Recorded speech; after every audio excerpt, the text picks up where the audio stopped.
સ્વાગત છે તમારું મારા ચેનલમાં। જય શ્રી કૃષ્ણ અને સીતારામ બધાને।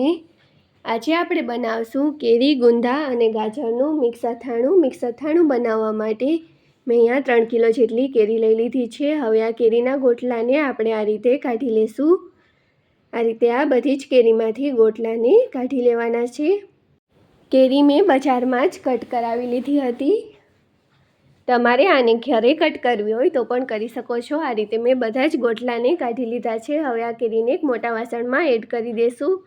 હવે આપણે આને ધોઈને સાફ કરી લેવાની છે, તો તે માટે આમાં પાણી એડ કરશું। આ રીતે મેં પાણી એડ કરી દીધું છે। બધી જ કેરી આ વાસણમાં સરખી નહીં ધોવાય, એટલે આપણે આને 2 વાસણમાં કરી લઈએ। આ રીતે મેં કેરીને 2 વાસણમાં લઈ લીધી છે। હવે આ રીતે હાથેથી હલકું ઘસી અને કેરીને આપણે ધોઈને સાફ કરી લઈશું, જેથી કેરી ઉપર જે કચરો ચોટેલો હશે તે પણ નીકળી જશે અને કેરીને કાપતી વખતે આમાં કાળા દાગ થયા હતા એ પણ એકવાર ધોઈ લેવાથી નીકળી જશે। તો આ રીતે જુઓ કેટલો કચરો નીકળ્યો છે।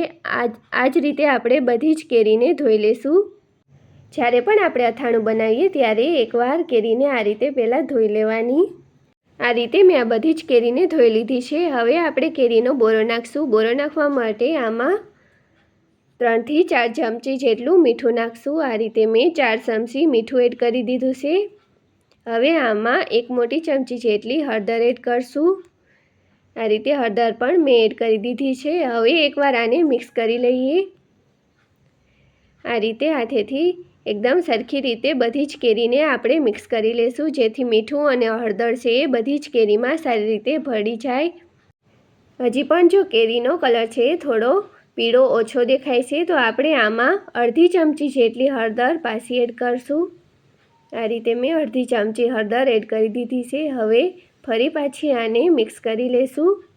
જો તમને આ રીતે હાથેથી મિક્સ કરવું ના ફાવે તો તમે આ રીતે કાથરટને હાથમાં લઈ અને આ રીતે પટકતા જાય અને પણ મિક્સ કરી શકો છો। આ રીતે સહેલાઈથી મિક્સ થઈ જશે।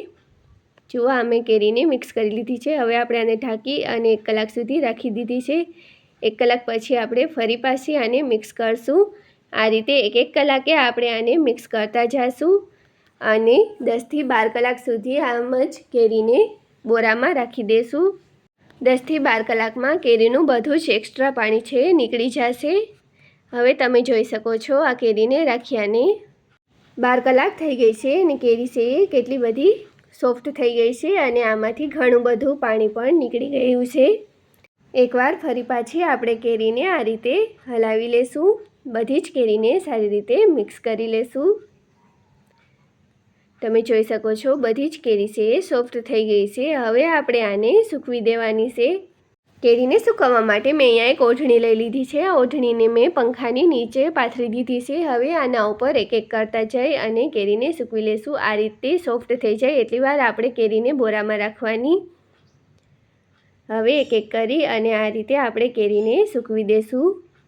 બાજુમાં જે કેરી છે એનું આપણે ગોળ કેરીનું અથાણું બનાવવાનું છે, તો એને પણ આપણે આ રીતે બોરો નાખી દીધો હતો। એ વિડીયો પણ મેં તમારી સાથે શેર કરી દીધો છે। તમે ચેનલ પર વિઝિટ કરી અને એ વિડીયોને પણ જોઈ શકો છો। આ રીતે એક કરતા જઈ અને આપણે બધી જ કેરીને સૂકવી દઈશું। એક કરી અને સૂકવવામાં થોડી વાર લાગશે, પણ જો આ રીતે આપણે કેરીને સૂકવશું તો બધી જ કેરીમાં હવા સરખી લાગશે અને કેરી છે સરસ સુકાઈ જશે। એ માટે આપણે એક કરી અને આને સૂકવવાની। જો કેરી બાજુમાં અડેલી હશે તો તેમાં બધી જ કેરીમાં સારી રીતે હવા નહીં જાય અને કેરી સરખી નહીં સુકાય। તે માટે આ રીતે આપણે એક કરી અને કેરીને સૂકવી લેવાની છે। જો તમને મારી રેસીપી સારી લાગતી હોય તો વિડીયોને લાઇક અને શેર કરજો। હજી સુધી મારા ચેનલને સબસ્ક્રાઈબ ના કર્યું હોય તો પ્લીઝ સબસ્ક્રાઈબ કરી લેજો। આમ મેં આ બધી જ કેરીને સૂકવી લીધી છે અને આમાં જે પાણી વધ્યું છે એને આપણે ફેંકશું નહીં, એમ જ રાખી દઈશું। હવે આપણે ગુંદા લઈ લીધા છે। ગુંદા ઉપર આ રીતે કોઈ વજનવાળી વસ્તુને પટકી અને ગુંદાને તોડી લેશું। હવે ચાકુથી આ રીતે ગુંદાના ઠળિયાને અલગ કરતા જઈશું અને જે બોરાનું પાણી વધ્યું હતું એમાં ગુંદાને આ રીતે પલાળતા જઈશું। આમ આપણે એક કરી અને બધા જ ગુંદાના દાંડલા અને ઠળિયાને કાઢી લેવાના છે। જો ઠળિયા અને દાંડલા કાઢતી વખતે હાથ ચીકણા થઈ જાય તો થોડું મીઠું લગાવી દેવાનું, તેથી ગુંદાની બધી જ સિકાશે નીકળી જશે. આમ આપણે બધા જ ગુંદાને તોડી અને દાંડલા અને ઠરિયા કાઢી લેશું અને ગુંદાને બોરામાં પલાળતા જશું. આવી જ નવી રેસીપી જોવા માટે તમે મારા ચેનલને સબસ્ક્રાઈબ કરી લેજો અને સાથે જ બેલ આઇકન પ્રેસ કરી ઓલ પર ક્લિક કરી લેજો, જેથી મારા આવનારા બધા જ નવા વિડીયોની નોટિફિકેશન સૌથી પહેલાં તમને મળતી રહે. જુઓ, આ રીતે દસ્તાથી હું ગુંદાને તોડતી જાઉં છું અને દાંડલા અને ઠરિયા અલગ કરતી જાઉં છું. હવે આ વિડીયોને હું થોડો સ્કીપ કરી દઉં, કેમ કે આખા ગુંદામાંથી ઠળિયા કાઢીશ તો બહુ વાર લાગશે અને વિડીયો છે એ પણ ખૂબ મોટો થઈ જશે. એ માટે અહીંથી આપણે વિડીયોને સ્કીપ કરીએ. જુઓ, આ રીતે મેં બધા જ ગુંદાના દાંડલા અને ઠળિયાને કાઢી લીધા છે. હવે આને એકવાર મિક્સ કરી લેશું. આ બધા જ ગુંદાને આપણે એકવાર સારી રીતે મિક્સ કરી લેશું, જેથી બોરો છે એ બધા જ ગુંદામાં સારી રીતે ભળી જાય. ચમચાથી આ સારી રીતે મિક્સ નહીં થાય, આ રીતે વાસણને હાથમાં લઈ અને આને ઉલાળી અને મિક્સ કરી લેશું. હવે આને ઢાંકી અને 12 કલાક માટે રાખી દઈશું. વચ્ચે વચ્ચે એક કલાકે આને હલાવતા રહીશું. આ રીતે આને રાખ્યાને 12 કલાક થઈ ગઈ છે. હવે તમે જોઈ શકો છો ગુંદાનો કલર કેટલો ચેન્જ થઈ ગયો છે. હવે આમાંથી એક ગુંદું લઈ અને આ રીતે ઓઢણીની ઉપર સૂકવી દઈશું. તમે જોઈ શકો છો કેરી પણ 12 કલાકમાં સરસ સુકાઈ ગઈ છે. ગુંદાને પણ આપણે 7 થી 8 કલાક સુધી સૂકવી લેવાના છે. તો આ રીતે એક એક કરી અને આમ ઊંધા આપણે ગુંદાને સુકાવતા જઈશું અને થોડો વચમાં ડિસ્ટન્સ રાખી અને ગુંદાને આપણે સૂકવી લેવાના છે. હવે તમે જોઈ શકો છો આ રીતે મેં આ બધા જ ગુંદાને સૂકવી લીધા છે. આ રીતે એક એક કરી અને અલગ અલગ આપણે ગુંદાને સૂકવી લેવાના. હવે આપણે આમ જ આને 8 કલાક સુધી સુકાવવા દઈશું. હવે જે બોરાનું પાણી હતું એ આપણે એમ જ રાખશું અને એમાં આપણે ગાજરની કાચરીને પલાળશું. તમે એને ગાજરના ઠોઠિયા પણ કહેતા હશો. તમે કાચરી કહો છો કે ઠોઠિયા એ મને કમેન્ટ કરીને જરૂરથી કહેજો. હવે તમે જોઈ શકો છો આ રીતે મેં બધા જ ગુંદાને સૂકવી દીધા છે. સાથે જ કેરી પણ સુકાઈ રહી છે ને આ ગોળ કેરી બનાવવા માટે જે મેં કેરી તૈયાર કરી હતી એ પણ અહીંયા સુકાઈ છે. હવે ચાલો આપણે ગાજરની કાચરીને પણ બોરામાં પલાળી દઈએ. મેં અહીંયા વજનમાં 250 ગ્રામ જેટલી કાચરી લઈ લીધી છે. કાચરીને બનાવવાનો વિડીયો મેં પહેલાં જ તમારી સાથે શેર કરી દીધો છે, તો તમે ચેનલ પર વિઝિટ કરી અને વિડીયોને જોઈ શકો છો. આ રીતે આ બધી જ કાચરીને આપણે બોરાના પાણીમાં એડ કરી દઈશું. આ કેરીવાળું ખાટું પાણી છે, આમાં આપણે કાચરીને પલાળી દેવાની. ગાજરની કાચરીને આપણે ઝાઝી વાર સુધી નથી પલાળવાની. 1 કલાક સુધી આપણે આને પલાળી દઈશું. 1 કલાકમાં કાચરી છે સરસ પલળી જશે. હવે આને પણ આપણે સૂકવી દઈશું. તો કાચરીને પણ આપણે આ રીતે એક એક કરી અને સૂકવી દેવાની. આ રીતે કાચરીને કેરીના પાણીમાં 1 કલાક પલાળવાથી કાચરી છે સોફ્ટ થઈ જશે અને અથાણું પણ સોફ્ટ બનીને તૈયાર થશે. એ માટે મેં કાચરીને 1 કલાક સુધી કેરીના બોરાવાળા પાણીમાં પલાળી દીધી છે. હવે આ કાચરીને આપણે એક એક કરી અને સરખી સૂકવી દઈશું. હવે આને સૂકવ્યાને 7 કલાક થઈ ગઈ છે. કાચરીને સૂકવી એને 7 કલાક થઈ છે અને ગુંદાને 8 અને કેરીને લગભગ 20 કલાક જેવું થઈ ગયું છે. આ બધા જ અથાણા છે સરસ સુકાઈ ગયા છે. હવે આપણે મસાલો તૈયાર કરી લઈએ. મસાલામાં મેં ધાણાના કુરિયા, રાઈના કુરિયા, મેથીના કુરિયા અને વરિયાળી લઈ લીધી છે અને સાથે જ લવિંગ, તજ, તીખા લાલ મરચાં અને લીલગરીના પાન લઈ લીધા છે. હવે એક બકડિયામાં આપણે તેલ ગરમ કરવા રાખી દઈશું. મેં અહીંયા અથાણા બનાવવા માટે મગફળીનું તેલ લઈ લીધું છે, સિંગ તેલ લીધું છે. સિંગ તેલથી અથાણા ખૂબ સરસ બનશે અને લાંબા સમય સુધી સારા રહેશે. એ માટે આપણે અથાણા બનાવતી વખતે સિંગ તેલનો ઉપયોગ કરવો. હવે આ વજનમાં 250 ગ્રામ જેટલા ધાણાના કુરિયા છે, 100 ગ્રામ જેટલા મેથીના કુરિયા અને 250 ગ્રામ જેટલા મેં રાઈના કુરિયા લઈ લીધા છે. સાથે જ 50 ગ્રામ જેટલી વરિયાળીને કૂટળીને લઈ લીધી છે. હવે આમાં લવિંગ, તજ, મરચાં અને પાન એડ કરશું. તે પછી આપણે 3 ચમચી જેટલું લાલ મરચું પાવડર એડ કરશું, 2 ચમચી જેટલું મીઠું એડ કરશું અને 1 ચમચી જેટલી હળદર એડ કરશું. હવે અથાણાનો ટેસ્ટ એકદમ ખૂબ જ સરસ આવે એ માટે 1 ચમચી હિંગ એડ કરશું. હવે આ બધા જ મસાલાને એકવાર સારી રીતે મિક્સ કરી લેશું.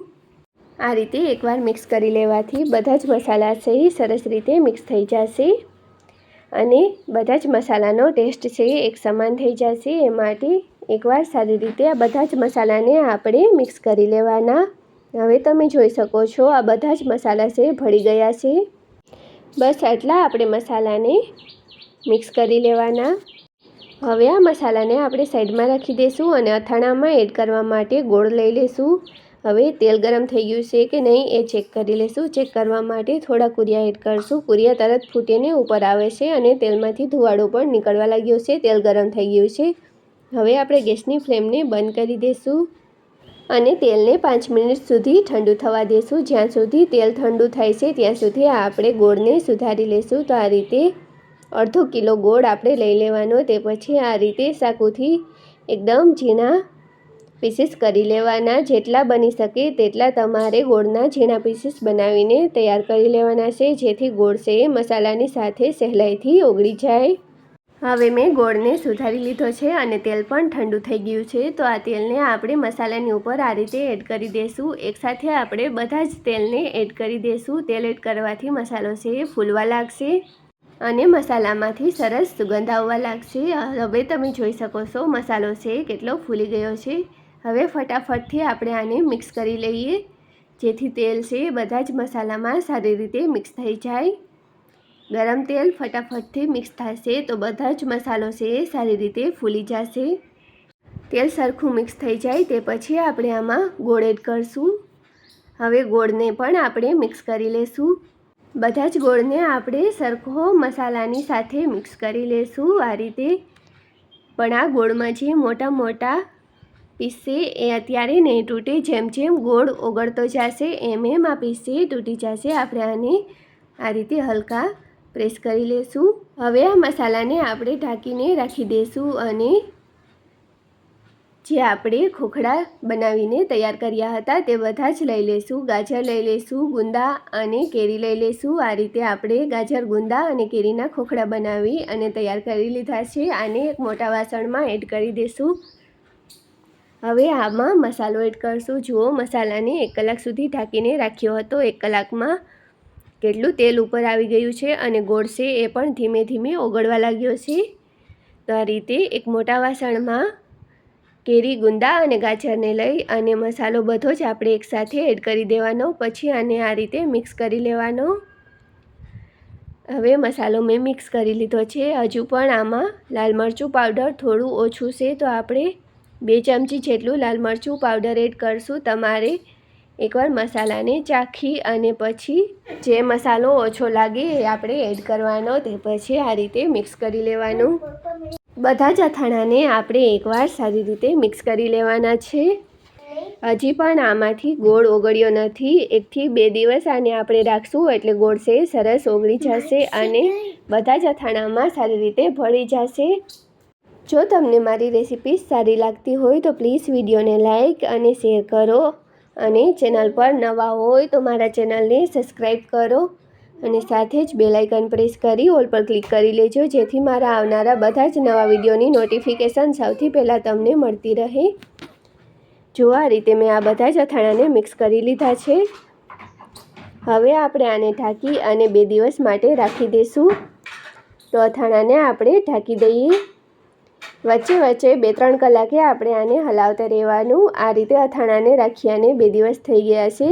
હવે ગોળ પણ સરસ ઓગળી ગયો છે અને હવે તમે જોઈ શકો છો અથાણાનો કલર અને ટેક્સચર કેવું સરસ થઈ ગયું છે. બસ આ રીતે આપણે અથાણા બનાવીને તૈયાર કરી લેવાના છે. આવું ટેક્સચર થઈ જાય એટલે અથાણા બનીને તૈયાર છે. હવે આપણે આને એક પ્લેટમાં સર્વ કરશું. જુઓ હું તમને એક પ્લેટમાં સર્વ કરીને પણ બતાવું કેટલા સરસ આ અથાણા બનીને તૈયાર થયા છે. આવે છે ને જોતાં જ મોંમાં પાણી. આ રીતે તમે પણ અથાણા બનાવી અને આખું વરસ માટે સ્ટોર કરી શકો છો અને જ્યારે પણ મન થાય ત્યારે રોટલી, પરોઠા કે સવાર કે બપોરના ભોજનની હારે તમે આને ખાઈ શકો છો. આજની મારી આ રેસીપી તમને કેવી લાગી એ મને કમેન્ટ કરી અને જરૂરથી કહેજો. હવે આપણે આ અથાણાને સ્ટોર કરી લઈશું. સ્ટોર કરવા માટે મેં કાચની બરણી લઈ લીધી છે. આ બરણીમાં આપણે અથાણાને આ રીતે નાખતા જઈશું અને સ્ટોર કરી લઈશું. મારી બતાવેલી આ રીત પ્રમાણે તમે એકવાર અથાણા બનાવી લેશો તો ગેરંટી છે કે અથાણા છે 100% પરફેક્ટ જ બનશે. અને 5 વર્ષનો અનુભવ છે કે અથાણા છે આખું વર્ષ સુધી ખરાબ નહીં થાય. તો તમે પણ આ રીતે એકવાર અથાણા જરૂરથી બનાવી અને ટ્રાય કરજો. જો તમને મારી આ રેસીપી સારી લાગી હોય તો આ રેસીપીને ફ્રેન્ડ્સ અને ફેમિલીની સાથે શેર કરજો, જેથી એ લોકો પણ આ વિડીયોને જોઈ અને અથાણા બનાવી શકે. અને ચેનલ પર નવા હોય તો મારા ચેનલને સબસ્ક્રાઈબ જરૂરથી કરી લેજો. આવી જ નવી રેસીપીઓ તમને મારા ચેનલ પર જોવા મળશે. આ રીતે મેં 2 બરણીમાં અથાણાને સ્ટોર કરી લીધા છે. કેવા બન્યા છે કમેન્ટ કરીને કહેવાનું ભૂલતા નહીં. હવે આપણે આના ઢાંકણને બંધ કરી લઈશું. આજના વિડીયોમાં બસ આટલું જ. મળીએ એક નવા વિડીયોમાં એક નવી રેસીપી સાથે. ત્યાં સુધી જય શ્રી કૃષ્ણ અને સીતારામ બધાને.